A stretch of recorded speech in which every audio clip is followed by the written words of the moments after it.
the Artist program with our current artist in residence, William Palm. So before we get started, I just want to welcome you that came out tonight. We really appreciate that. Good time. And I also want to welcome everybody who's watching this either live stream on YouTube or will watch it in the future on YouTube. That's a great way for people who missed it to catch up or watch this in the future. So my name is Darren Owens. I'm the current president of the Westfield Art Association. The Westfield Art Association is the oldest art association in the state of New Jersey. It was founded in 1922. I wasn't there, but I've been president for the last few years. The Art Association, the goal of the Art Association is it's a non-profit organization, and our goal is to bring art to the public. So this Artist in Residence program perfectly fits with the nonprofit goal of the Art Association. So the Artist in Residence program, we started this is our third year. So we've had 4 artists in residence before this, 2 the first year, 2 the second year, and this year we had so many applications. We actually had 9 artists apply for the Artist in Residence program. And all 9 were so good, we could have picked any 2 or any 4, as it turned out, and they would have been great. So it was a really difficult decision for the committee, but this year we chose 4 artists that are each going to have a 2-month residency. And I definitely want to thank Alan McGinley, he's the director of the Westfield Library, and Liz Kennedy, she's the assistant director. Is that it? Okay. First of all, Alan and I came up with this idea about 3.5 years ago. We were trying to think about ways to coordinate between the Art Association and the library to bring art to the general public. And to his way of describing it, I really liked. He said, anyone who's not an artist tends to think artists are either very highbrow or it's a mysterious process of how people create art. And he wanted to give people who are not artists the opportunity to see art being created. So, I said, why don't we do an artist in residence program where an artist is here creating their work, interacting with library patrons, and talking about their art. And also doing workshops to teach the public about their art and having an introductory session like this, like a Meet the Artist program. So that's how this all started. We've gotten better at it over the years, and like I said, this year we have 4 artists in residence. So William is here through the end of this month. Then we'll have 3 more artists in residence, so we'll be doing this again 3 more times. So all of our information about the Artist in Residence program is on our website. It's also on the library's website if anyone's interested or if anyone watching is interested. So now I'm going to get into the interview, which is why we're all here with William. So welcome and thank you for being here. Thank you for the interview. And so tell us all a little bit about yourself, just to get us started. I mean, I guess if I start with being an artist, I've been painting since I'm 13, on and off. I got really serious about painting around 2011, and oh my goodness. It's okay. But when I think making art's always been something I'm interested in, and Now, when your parents growing up, Yeah. were they supportive of you being an no, artist? not at all. No, they were That's a common. That's a common response. I actually, I did have support as far as going to college, but I unfortunately came up with the upbringing of have something to make a living on. So to have something to make a living on, and I got a couple students watching us tonight from the past, was to get a teacher's degree and to make sure I had the certification to get a job, which turned out after having 2 kids and raising a family, it turned out that I needed that kind of paycheck and the benefits that went along with it. But I chose teaching because I found it to be a way of giving back for the talents that I'm happy for. So you, when you went to college, you majored in art? When I went to my undergraduate, I did a double major in fine art at Montclair State, and I got a bachelor's degree in that, and I earned my certificate for teaching art in the state of New Jersey. That was also the first year they decided to make some changes to those programs. That was kind of fun too, way back when. But a lot of the art program I studied, when I went up there and I got interviewed, when I got interviewed at Montclair, they looked at me and said, they looked at my portfolio, which was a bulk of Art 1 and Art 2 projects, and said, there's nothing here that says William Palm. And they were very big on saying that art, I think the foundation of Montclair's discipline was make art just to make art. And I remember the director of the program saying that in my interview with her. She was like, we want to see something that's genuinely you. So like it expresses your style or who you are as a person. I think. So after college, you went right into teaching, or? Yeah, I kind of came out of once I got my degree, I actually started working with autistic students, and I wrote a program for them when I was in my 20s. And a couple of years after that, I started working at Montclair Public Schools. And then around 97, I started working in Hillside Public Schools, where I spent 26 years. So I got as an art teacher. As an art teacher. And the whole time I doubled life as I went to school and taught, and pretty much for the 30 years I'd go to school and teach. When I had kids and family, I took care of them, and then I do have a son and a daughter, and I am a grandfather. Congratulations. Thank you. And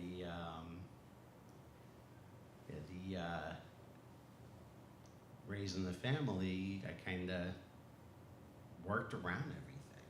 And then when I came out of college, I was very into teaching, and I always had kind of a mindset of practicing what I preach.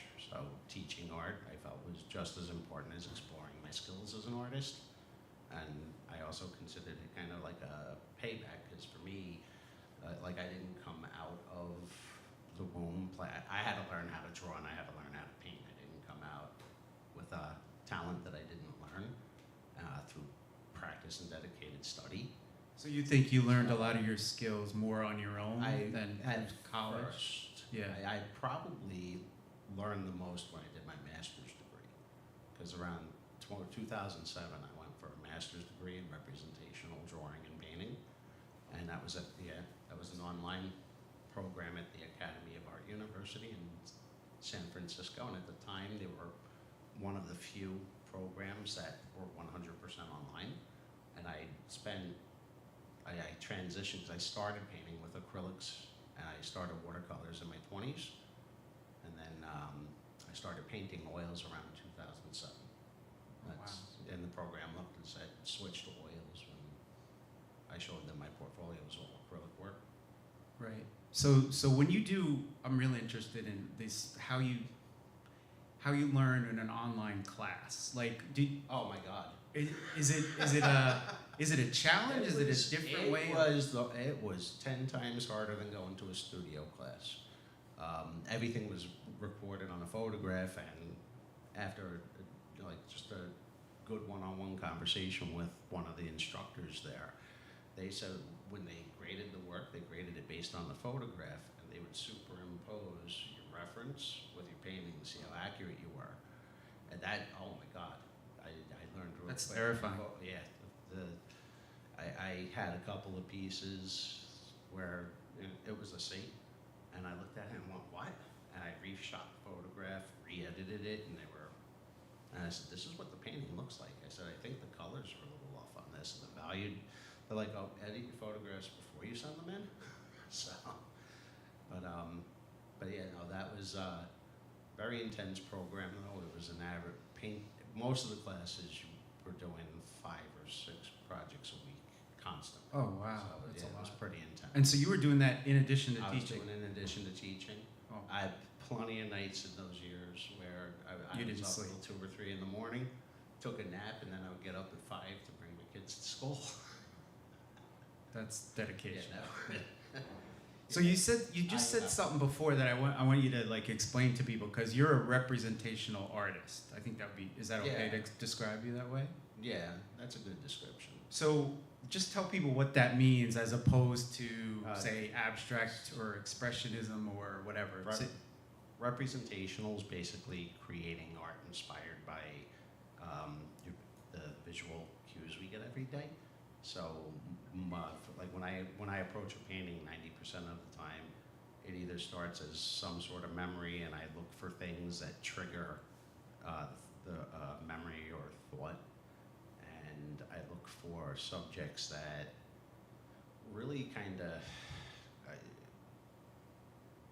To paint representationally, it usually starts with careful studies, recreating something to the best of your ability.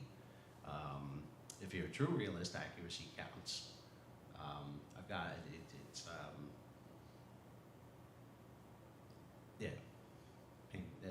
finding your subject and kind of recreating what you see in your own style. You know, when I brought William's application for the Artist in Residence program, and he wrote a bunch of things that were really amazing, but I just want to read one of the things that you were saying. You said that my work in watercolor and oil is rooted in observation, memory, and place, particularly the familiar landscapes and everyday moments of New Jersey. So if you see William's art either out here in the hallway or in the library or up on the screen here, you might see things you recognize, like this is Westfield, right? So William is showing and trying to display things he's seen and that people will recognize. It'll represent something people know, right? That's what you're. Yeah. When I paint or draw, I try to render my subjects in a way, whether it's watercolor or oils. I try to put them down in a way that you know what you're looking at, you know what you're seeing. Sometimes I'm just kind of looking at the sunset here. That's Cove Beach in Cape May. And most of that started with memories, and we did a study, paid a couple visits down. But most of what I created in here, I either had photographs or sketches or a combination of both. So depending on this painting was inspired by the local park. This painting was a park right down the road from me in Conan over in Hillside, and then the sunset with the couple. I actually looked at couples in photographs of couples, and then put a sunset design I was working on to that. Right. It was like, oh, I like this triangle here. They're looking. So you do a combination of photo reference, or do you do plein air, like painting outside? I do go outside. I did have a chunk of plein air time. Stephanie, the artist framer over in Cranford.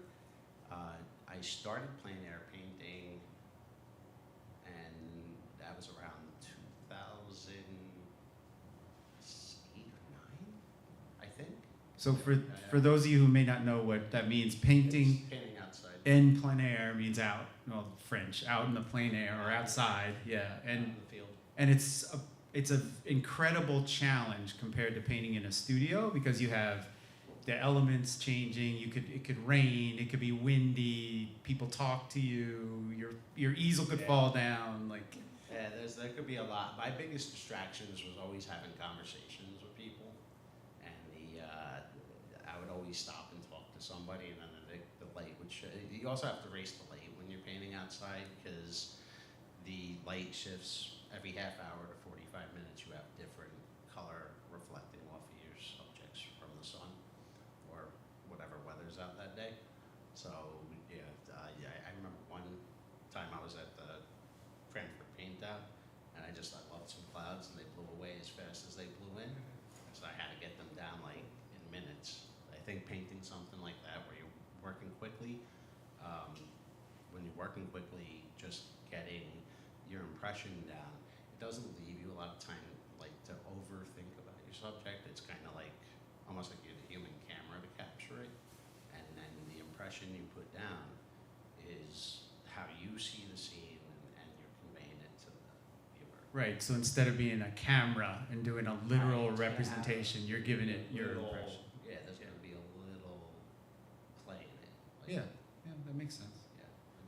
So You work in watercolor and oil, Yeah. and I know you draw too, but can you describe because I know they're very different. Like, Night and day. yeah, how do you shift? How do you switch back and forth? And is it hard? I kind of, when I'm in my studio, I guess being a teacher for 32 years, I have like this scheduled personality inside of me, like from this period to the end of this, period one, we're doing this, period two, we're doing that. I kind of have that mindset sometimes when I set up my days. So on I try to get about 5 or 6 hours of studio time in now that I'm retired. And I designate on my calendar today I'm going to work on oils in the studio, and I'll try to stick to that. And sometimes I falter and waver, but I try to keep like Monday and Tuesday I'm going to paint in the oils. Wednesday and Thursday I'm going to paint in the watercolors. And I do try to record some of my watercolor sessions now, so. Oh boy. Yeah. So, and you also teach, right? You teach at South Avenue Arts. South And Avenue Arts. I actually met Sharon through the artist framer at a couple of events, and after meeting her a few times, well, I actually started stalking when she opened up that center. Sharon Reed is the owner of South Avenue Arts in Garwood. So he's sorry, I just. Yeah, and when she opened that center, I was like, wow, that's kind of cool, because I always had a thought, once I did my master's degree, I wanted to go professional artist. I've been working on this since 2011 when I graduated. And a couple of years after I met Stephanie, we were at an event, and I met Sharon. And after talking to Sharon at a couple of events, she said, I heard you teach. Would you like to teach a class? And I picked up a couple of drawing classes. The watercolor classes I picked up, we're almost at a decade. Wow, 10 years of painting, of 8 or 9 years, teaching. 8 or 9 years. And it's. And I remember when I looked at the photograph. Do you teach 2 watercolor I classes, teach 2 right? watercolor classes. One's a Tuesday night class from 6:30 to 9, and then I teach on Thursday mornings, which we started up last year, or this current year, and the group meets from 9:30 to 12 o'clock.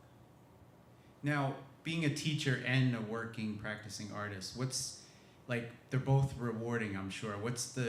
Is it like, do you compartmentalize? Like, do you change your personality when you teach, or? I used to, when I taught younger students, I used to have slightly like the teacher personality and then the artist personality.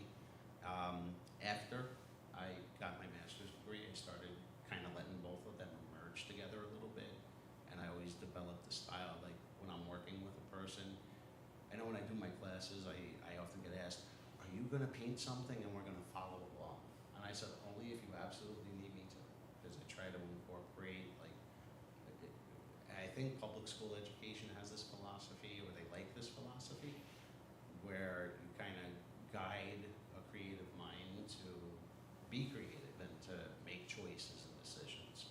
So like if I'm showing a technique, we might do a quick exercise with that technique, but then I always encourage, let's try something else. Like, how would you use this? Like, I'm going to say one of the workshops we did here, I did a twist on Asian brush drawing, and we did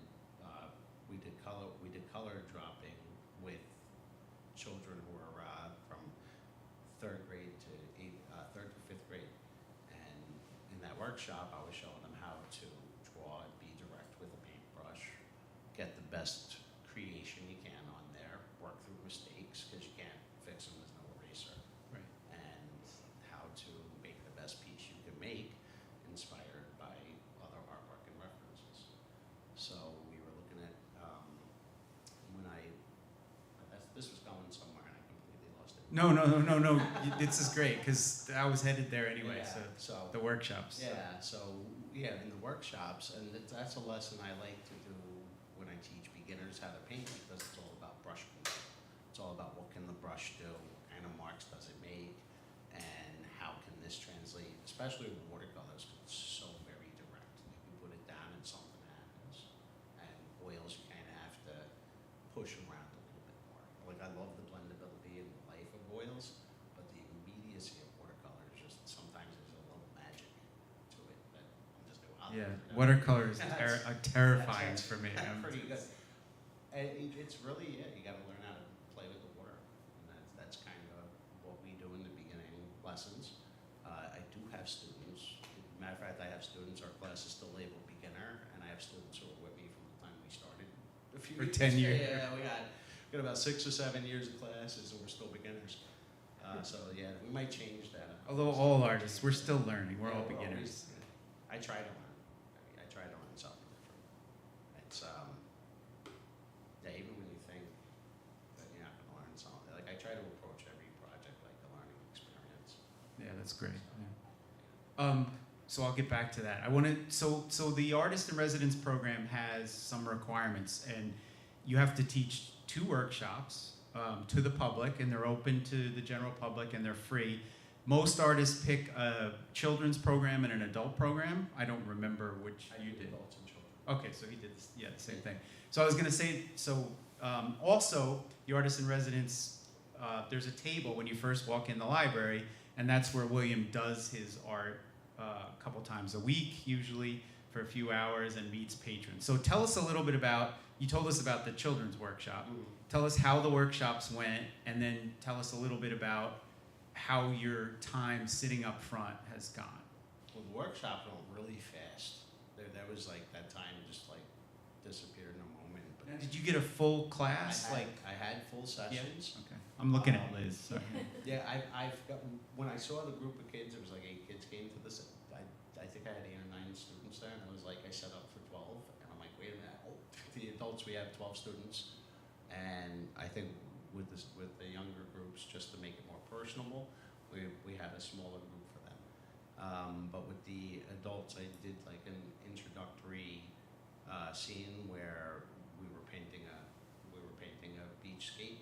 Was this watercolor? Yeah, with watercolors, and the whole idea was to make a picture out of the cheapest watercolors that we could find, and any type of watercolors, and we used all the techniques that you'd use, like wetting the paper, making washes, layering the paints, and All in one day. all in Sure. 2 hours. Wow. And I did have a couple of the participants in the workshops who they're like, can I play with this at home? I'm like, if you have watercolors or colored pencils, yeah. Invite them to South Yeah. Avenue Art. Say I Come teach on- there Come twice a on week. over here. Come on. I did get requests for that too. Yeah, especially out front when I'm doing my demos, I've gotten asked about lessons, and I can do private lessons, I can do small group lessons, but I think I plugged Sharon a lot this couple of months. Like anybody who said, "Do you teach?" And I'm like, "Yeah, I'm over at South Avenue. It's like 5 minutes away from here." Yeah. So.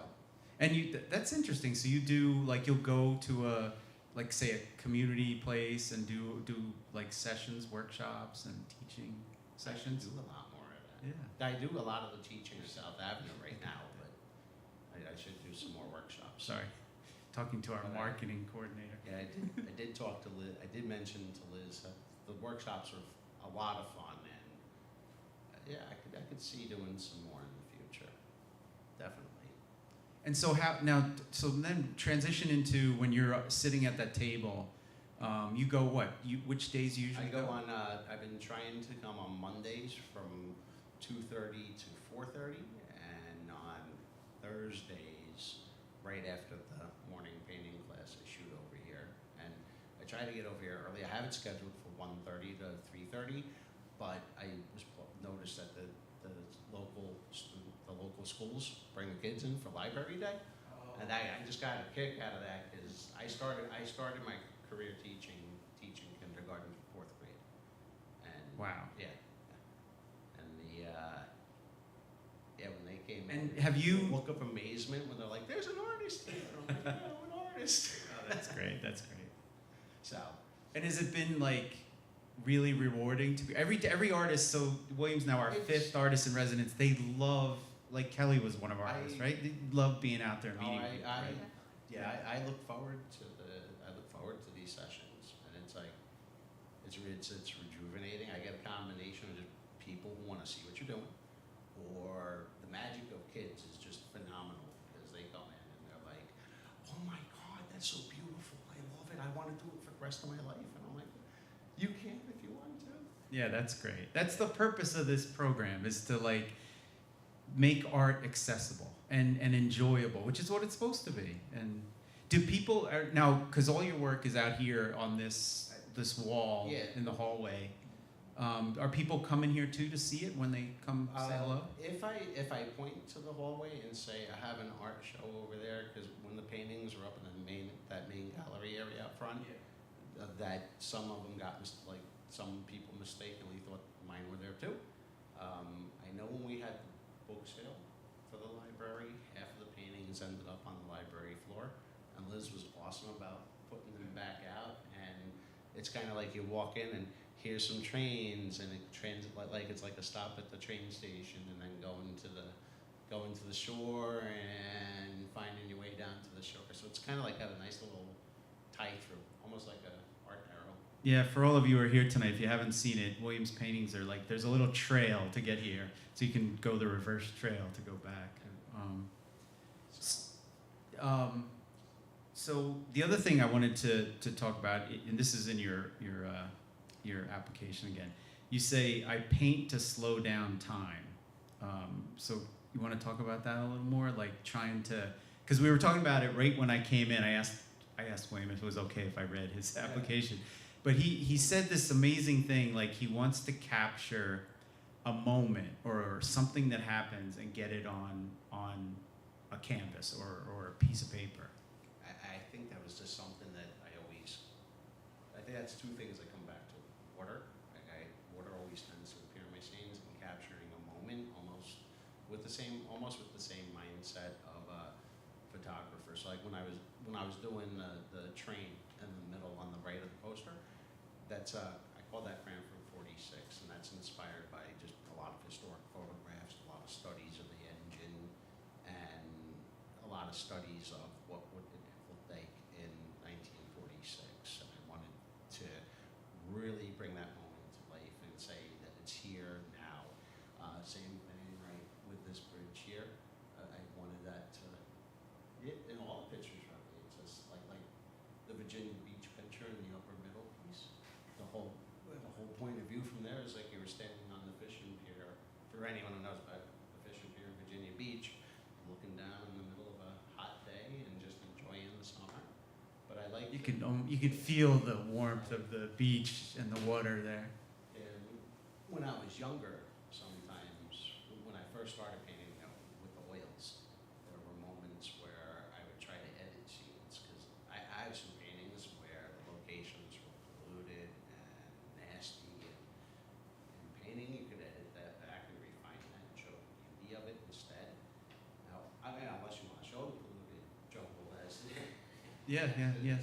But I have several paintings that I did in the past where I would try to show off, nature and all its beauty, and capture a moment of just how light might be reflecting off of objects, or a shadow pattern, or even I turned 50 and all of a sudden everything became about memories. And I've been very reflective a lot of my newer works, trying to bring back moments That you remember Yeah. in your life. Yeah. Now, so you did a whole train series. Tell us the background of why trains. The trains are actually inspired. I do have a couple of train lovers in my house. My father-in-law passed away a couple of years ago, and my nephew are big train lovers. I've encountered train lovers, friends who love them for the whole life, and I ended up, I painted my first train in oil. It's not up here, but it was very realistic. It was big red. It was a double engine. It was on one of my father-in-law's favorite lines. And the same year I did this, I also drew some pictures from my nephew who he comes home from school and he wants his trains. That's it. He goes down. He's like, I'm going to play with trains, then live life. And I said, okay. But when I ended up painting an oil painting for my father-in-law, and I painted it with a classical realistic. So I started with the crayon drawing, and then I built colors and layers of glazed color on top of it to bring the scene to life, and really, I wanted it to look extra real. And after I gave it to my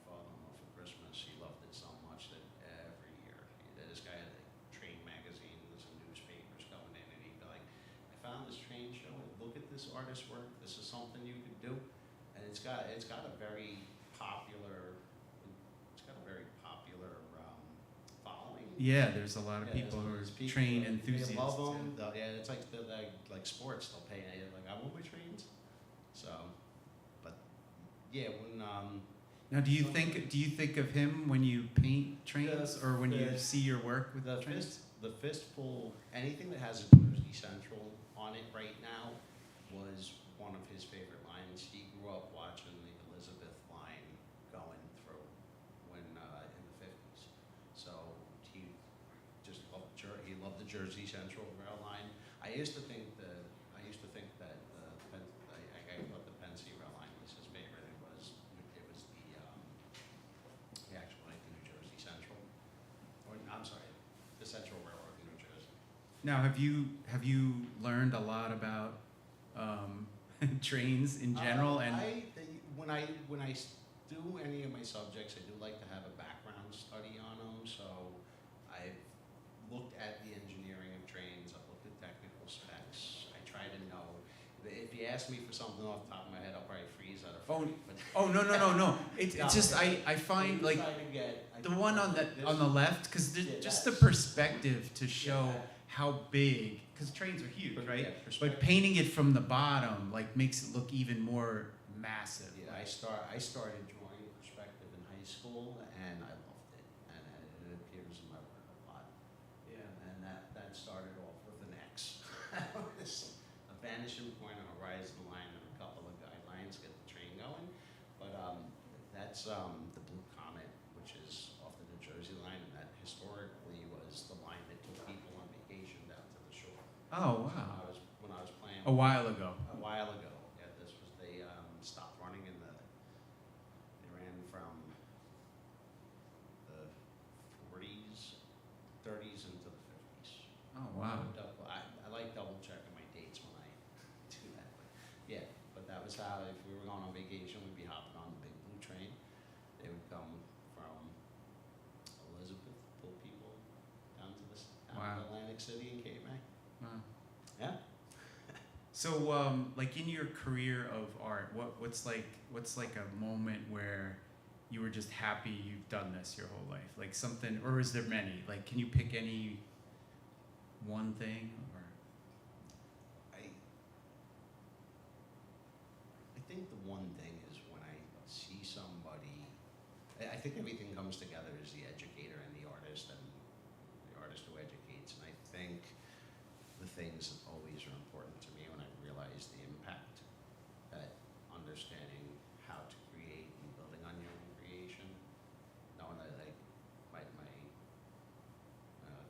daughter and my students in the past, I've had students reach out, and my daughter was in art therapy right now, which is a problem for me because I think part of the play and the influence I've had on people, or try to have on people, and I'm proud of things like that. Work, I'm thrilled that I had a solo show this year. I'm thrilled Carlos set that up for me down at the Galleria West, yeah. Galleria Downtown, West. the art venue. Yeah. And that was a big moment for me over the short while, because that was on my bucket list to have a solo show. When the opportunity came up, I was like, oh God, I got to do this. Well, congratulations. Thank you. And then really I had my first artist feature. I had a lot of first experiences with Stephanie. Like I started showing at the Artist Framer. I started participating in group events. And you judged one of the I judged community paintouts. Yes, they asked me to judge this year. Hardest decision in the world. Well, Judging sorta is hard. tough. Yeah, sort of hard. And yeah, no, I picked the right person at the end. You did. She's here tonight. She's here tonight. Well deserved. Yes, absolutely. Prize. It was gorgeous. But oh God, being a judge, and even like it's like grading. It's like. Well, so I was going to ask you, like you just talked about the things that were the most special or rewarding as an artist and an educator. What about your most challenging as both, or together, or artist and educator? The most challenging, in all honesty, was after I got into plein air painting and started following groups, and the groups were going, "We're going here today," and I'm like going into my basement school, and it's a beautiful day, and I'm working in the basement and loving the kids. I loved every minute of it, but a little bit of me was like, God, I want to be out painting today. I can't wait to do this. Yeah. And yeah, and now I can. So, That's great. yeah, You recommend retirement? absolutely. I do, yes. I recommend it wholly and wholeheartedly. I'm more busy now than when I was here. I'm more busy now. You hear that a lot from people who retire. They have a calendar and they're doing more now than when they were working. And I mean, you seem like so your joy comes through like on both I'm of. glad. Yeah, no, it does. I mean, I also see William a lot around, all over the place. And his joy, his love of art, and his love of teaching just comes out all the time. That's just who you are. So I'm sure, and I've heard from both your students and Sharon, your boss at South Africa, that I did work today. the students love you as a teacher. So I've heard that over and over. So If anything, I'm a worse critic sometimes, so it's good to hear that. well, that's I They think tell we're me, all like, critics of thank you. ourselves. Yeah. No, people love you as a teacher. So that's I try. yeah. It's 'cause I- Oh, go ahead. it's 'cause I let them do their thing. Well, that's Be creative. That's great. Yeah. Instead of telling them exactly what to do. Yeah. That's great. Is there anything, does anybody in the audience have any questions you want to ask William about his art or his teaching or his life, his paintings? You don't have to. I'm putting you on the spot. Sorry. And I'm trying to think if I missed anything. I make notes so I can remember stuff. I just, when you're teaching these kids, do you find, being gentle with them, they become more creative, or are you? I find How do you motivate them? I find that works really good in small groups when you have like our largest class is at South Avenue, where it'll be 12 students, and in the middle school and in public school there's 28 to 30, and sometimes there's a little crowd control in there. I did notice after the turnaround of relationships as I got closer to retirement, where you wanted to have a good relationship with these students, give them choice, give them, show them mutual respect. But I do find being gentle as far as saying it's okay for you. Like I had a girl working in my realistic drawing class, my kids' class at South Avenue. The first thing I train people on is don't be afraid to draw with your eyes, even if you're making mistakes. Now that probably goes against like classical realism, because classical realism, they're like, get it perfect, or learn how, fix that mistake. But I try to get people to be comfortable with using their eyes to recreate art, inspired by what they see, and that everybody has a way of seeing. I don't know if this came from 32 years of public school or my own imagination, but that's one of the first things I try to do. So I find having a gentle little approach is there. If the kids do get a little playful, staying please a couple of times. I have had a look at a couple of kids and say, I am talking, please listen. Yeah. Yeah. So And Yeah, it push must- the mic with you, huh? yeah, I wish I had a mic sometimes. Bullhorn. I do that, but there was one year, there was one year I wish I had a mic. That was in middle school. But I also had a ride the wave, and always.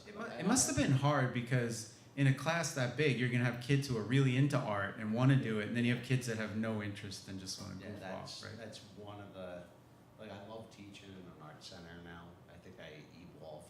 I love teaching. I love my career. I enjoy it. I'm very happy I did it.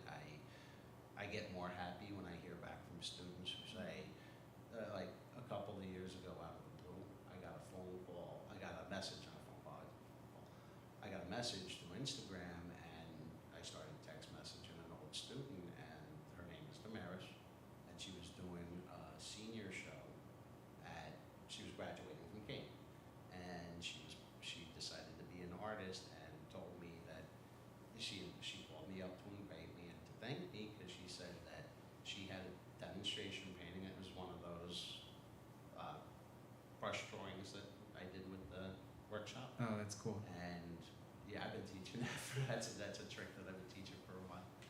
At the she said she still had, because I gave her the sample, because I used to give out my sample projects as rewards to the kids who were paying. Oh, that's so for great. The most Yeah. helpful. And she was like, "Oh, I've had that since 3rd grade." And I remember you telling me in elementary school that I'm creative and I can make a living at this. And you think I have what it takes? And I didn't see her since maybe 5th or 6th grade. That's great. Yeah, that's stuff like that's that what is it's supposed to really- be when you're a yeah. teacher. Like that's And to have an impact on ours, somebody's yeah, life. and to have that creative impact and that inspiration as well. So Yeah, because I think so often when kids are experimenting and creating, they're told that's wrong, or no, don't do that, or you'll never make a living at this, or choose something that's going to give you, that's this is ridiculous. Like, and that's the just worst. cancels everything. I think in today's age, that's the worst advice we can give, because if I knew about business and marketing and not afraid of business and marketing, like I can market as a teacher, I can talk about lessons, but if I could market myself with that energy, oh man, I wish I knew a little bit more about advertising and I've learned a lot over the last few years. But I think we're gonna, as an art association, now this is totally transitioning the conversation, but we're gonna try to we've been doing a better job at bringing our artists together and getting a community, and to share successes, challenges, failures of things like marketing or social media or selling, or how to approach a gallery, or how do you sell your work, how do you price your work. All these things that we all we Google it or look on YouTube. We're all a bunch of artists. We should talk to each other because we live in the same place. So we've been talking about that. Kelly is here. Kelly Renee. Nobody can see her, but she's on our marketing committee, and they've been working on artist meetups, and this is one of the things on our list. And it's really a way of, we have such a big community here of artists. Like, why not use those connections? And we have fantastic people that own galleries or own places that have, like South Avenue Arts or the Artist Framer in Cranford. There's all these places that not only do art, they have classes, they promote art, and we need to keep that together. So that wasn't very I eloquent, was but curious, do you get commissioned to do art? I do take commissions for a short time. When I was doubling life as an artist and a teacher, in the last few years of my career, I didn't have time between the day job and the projects I wanted to work on, but I do take commissions. I just sent out a message through the social media world that I was open for a few commissions, and I'll paint almost, I like painting everything. I always had a tough time with choose lane, and I know in the business world they tell you, well, do you paint beaches, or do you paint oceans, or do you paint trains, or do you paint don't listen to people? them. Yeah, to a point. As an educator, I used to teach different art styles. So one week I'm teaching Pablo Picasso, and the next week I'm teaching Leonardo da Vinci, and that's a big, that's a big stylized difference. But I always like to have enough of a creative background to say that I could do, like I could draw as real as a photograph, or And I think that opens up your ability to take commissions, because I'm not talking about me. I've been asked to do like a Monet copy, right? Yeah. And also to do a realist, and so if you can do that. And my most common commissions were like house pictures. Some people would call them house portraits, but it's a very realistic picture of a house.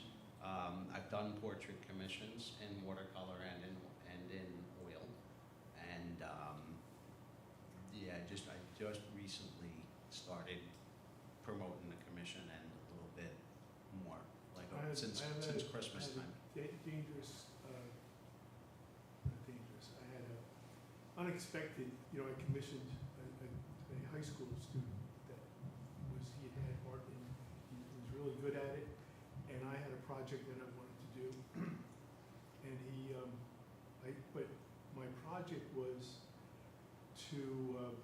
for him to paint a castle with different colors, and this is kind of connected to my son, his teacher told him that you have using the wrong colors on the whatever they were doing, and we wanted to try and show that you don't need to have the exact color.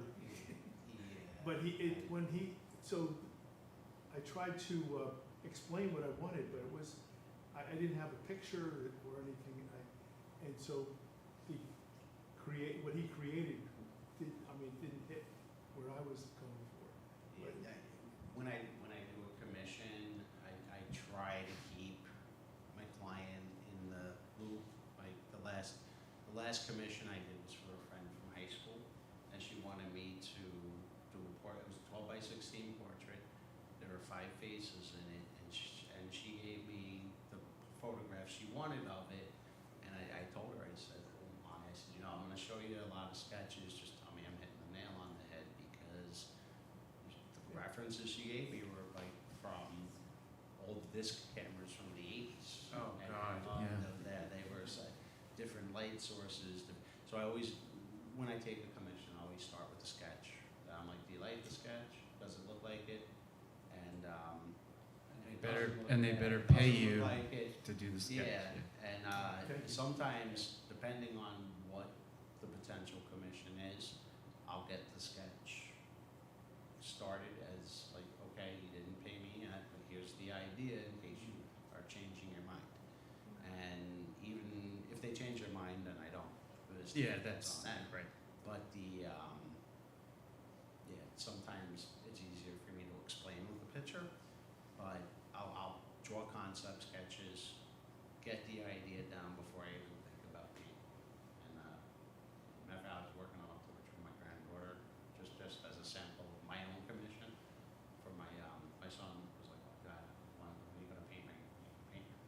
And I'm overdue to paint my granddaughter. Oh my God, what a rookie mistake. I started painting her because his girlfriend said, oh, that's my baby. And I didn't proofread. And then when I was doing the watercolors, I made a mistake I've guided people from making for the last 10 or 15 years. And I did the wrong skin base on her, so she was too dark. And I overworked it. The whole thing had to be scrapped, and I'm okay with that. But I was showing my watercolor classes this, and it's a picture I recorded. I have a Patreon that I'm putting, and a YouTube channel that I'm putting recordings on. Oh, wow, great. Yeah. So I have that recorded. I haven't decided if I'm going to release it yet, because one of my selling points on Patreon is if you want to see all my mistakes. But sorry, I got sidetracked. On commissions, I think it's so important to, if you're going to take a commission, especially if it's over $1,000, that you get very close to your page, whoever's paying you, client, and really keep them part of the game. This way they know throughout the creative process. It also kind of keeps you on your toes, because if it's like, okay, I finished, here's the sketch, here's the transfer to the canvas, this is the underpainting that I'm going to use, this is the color layout, and having that kind of back and forth. It also gets the person involved with the project a little bit. And then hopefully problems like that don't, I try to not let them happen. It happens, but I try not to. Thank you. Does anybody else have any questions for William? I got it. Go ahead. I guess I like to ask different artists this, but if you had like a different subject that you could try painting or creating in a different medium, what do you think you would do? I think that's very important, and if I did something completely different, like there's a little bit of a fauve in me, and fauvism is when you kind of take reality and you mix up all the colors. You know the painting Blue Horses? The blue, I hear a couple of them. I have paintings where I have a purple sky with a green building, with orange grass, red trees, and purple shadows. There's like every color in the rainbow in there. And I sometimes some of the current series I got worked with, I got labeled as I was like on an AI bot thing, on Art Helper AI, and I said, well, what kind of style is my realism? And they said, poetic realism. And I went, poetic realism? What is this monster? So, Is that a Poetic realism is when you're creating an image inspired by life. The level of realism is not as important as the story. The story takes precedence in it, so that's the poetic part. You saw my paintings that I have on display at South Avenue. I am trying to take what I'm doing now and kind of meld some of my paintings from the past into what I'm doing now. Is there, that's an interesting question. Is there another medium I mean, you already do oil and watercolor, which are like, I do like sketching in inks and markers too, and I like that directness. Like sometimes in my sketchbook, no erasing.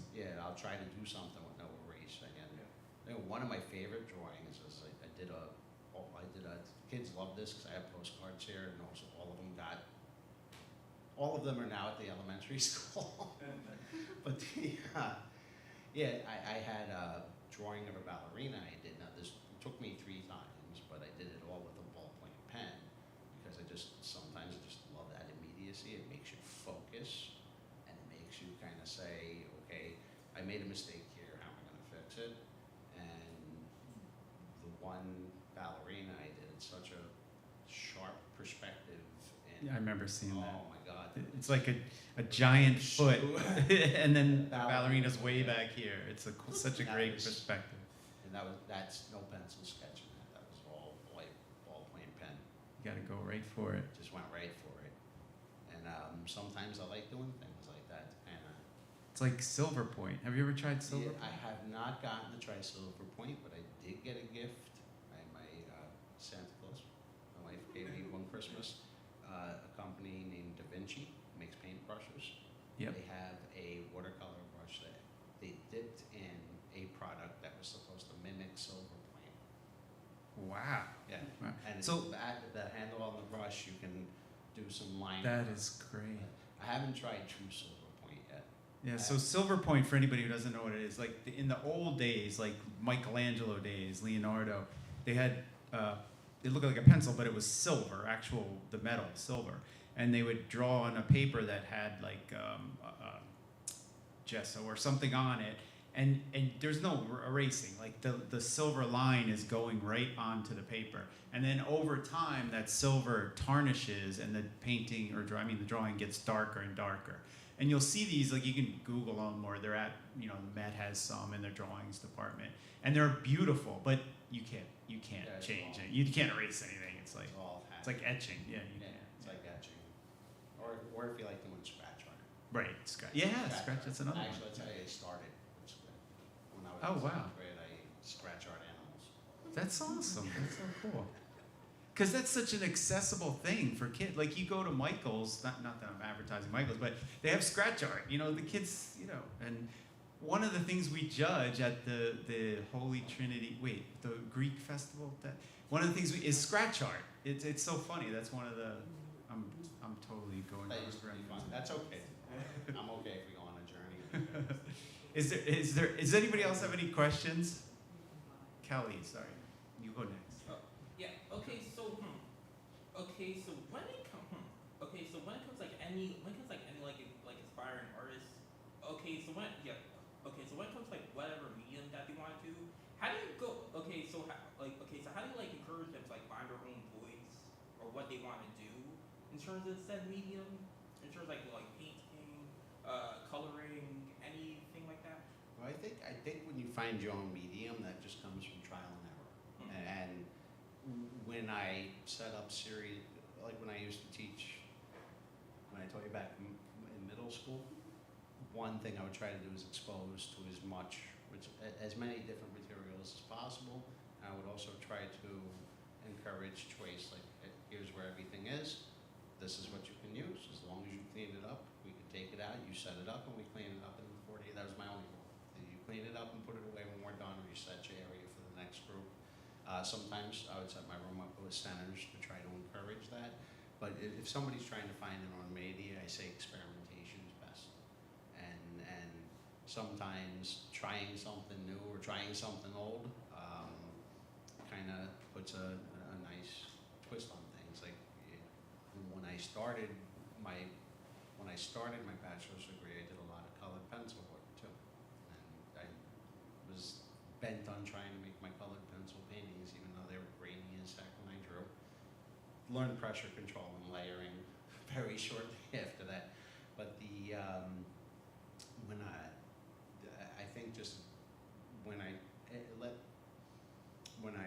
make suggestions or when I work with students, I try to have a variety of materials that they can. I mean, even at home with my granddaughter and my daughter was growing up and my son, I had crayons, markers, oil pastels, collage materials, clay, whatever they got interested in. I tried to make sure it was there.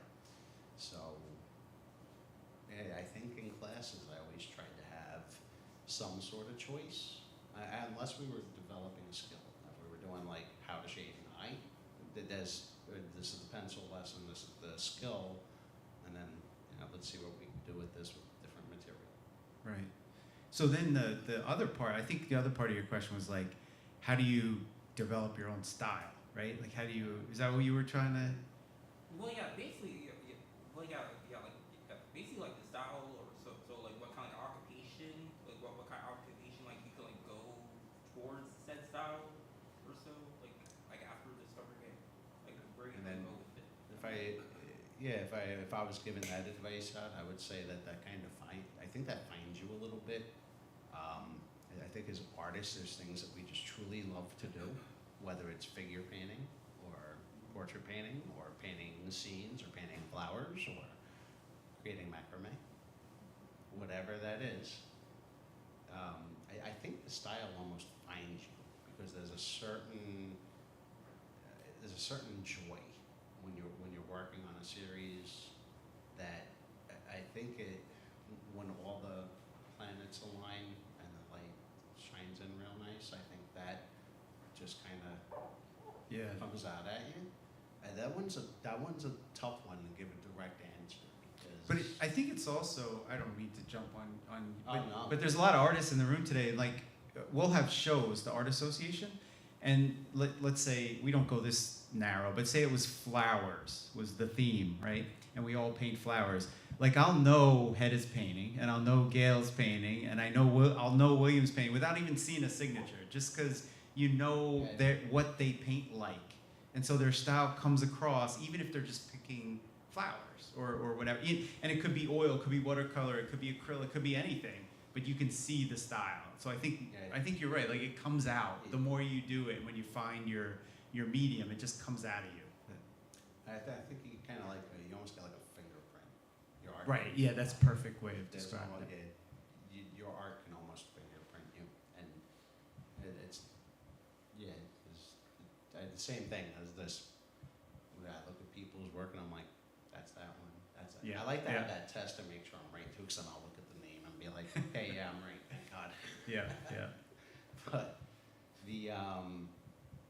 I think the style just kind of, it's just from personal experience and seeing, we had former students who went into a creative lifestyle. Like, I know cartoonists who were cartoonists in 8th grade, 7th grade, and they loved it so much that they followed through with it.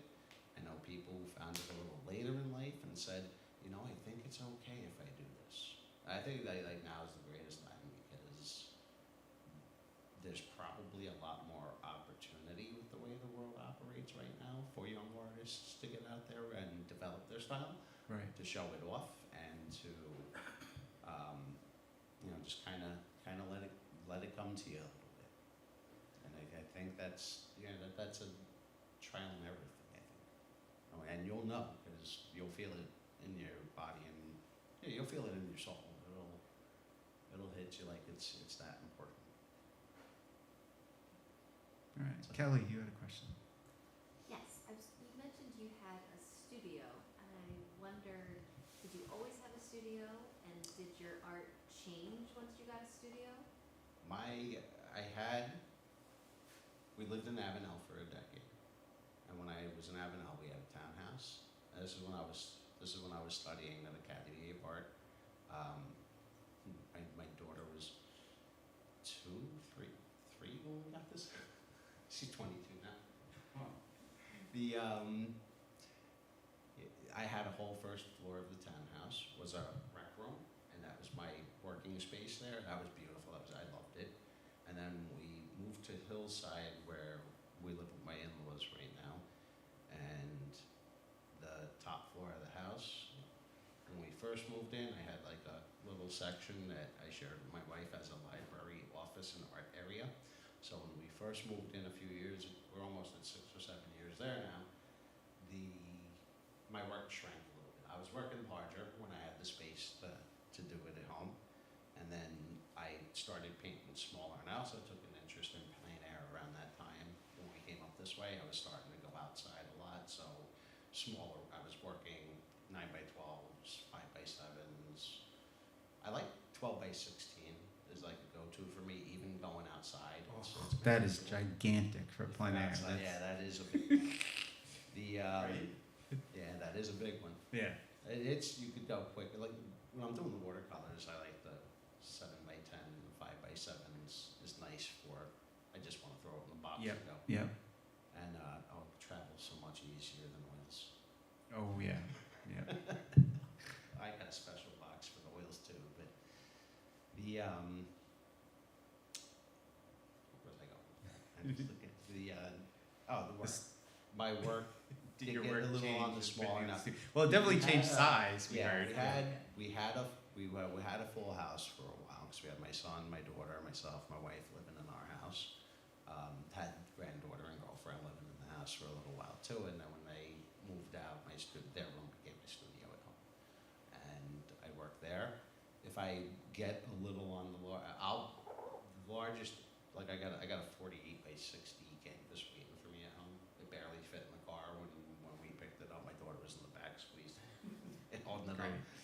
And yeah, now I could paint a little larger because I have room to spread it out. And I do like painting.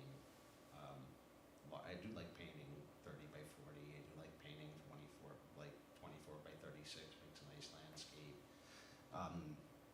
Great, especially with oils. Right. And then I can work on larger. Yeah, you have a couple big ones out here, and then you have a couple at South Avenue Arts. I Yeah, saw those right were- now. those were Yeah, 30 by really 40s. big ones. Yeah. Yeah. 30x40. Those were fun. But I painted those, when I painted those, we had like some space to move out. Right. And then I let I guess I've been kind of, through life, kind of always, if something happened, as long as I was making art, it could have been in a sketchbook. As long as I was making art, that was what I wanted at the time. Yeah. Yeah. Well, is there anything else you want to share, or we've hit a lot of topics and. Does anybody have another question? Well, thanks so much. I mean, your passion I'm- comes across I'm really. trying. So, yeah, and congratulations on your residency. I hope you. It's like the best experience. I'm so happy I did it. Great. Yeah. All right. Thanks, everybody.